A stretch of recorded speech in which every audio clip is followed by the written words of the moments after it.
কিরে বন্ধু, তোর ব্যবসা বাণিজ্য কিরকম চলতেছে? হ্যাঁ কইস না বন্ধু, খুব ভালো চলতেছে। আমারও ভালোই চলতেছে। তোমরা কিতা করো রে? ভালো ভাই, ভালো।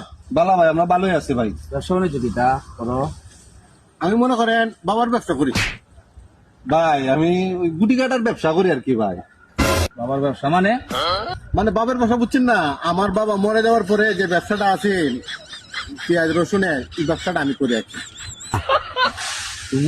ভাই আমি তো ওই যে গুটি কাটিয়ে পারবো নরম বাইক বুঝলি না। গুটি কাটিয়ে বলতে কি, তারপরে যে এলাচি, দারচিনি, তারপরে লং, উইচার ব্যবসা আর কি ভাই। সব গুটাগাটি মিললে আর কি গুটি ব্যবসা ব্যবসা করি। করি আর কি। তা আপনি কিটা করেন ভাই? আমি সবজির ব্যবসা করি। সবজির ব্যবসা মানে? সবজির ব্যবসা মানে ভাই? আরে তোমরা খারাপ পাইবো না, বাজারও যে সবজি বেচে ওই ব্যবসা করি আর ও, কি। আনাজের ব্যবসা? হয় ও আচ্ছা আচ্ছা, আমি তো আরো ভাবছি যে কিতাতে কিতা। হয় হয়, আচ্ছা ভাই, তো ঠিক আছে। ঠিক আছে ভাই, ভালো ভালো থাকবেন। থাকবেন। আসলে ভালো মানুষের ওই যে যেরকম মন মানুষের তাই এরই চিন্তা করে। খারাপের চিন্তা কি? হয় হয়। Oh, thank you so much.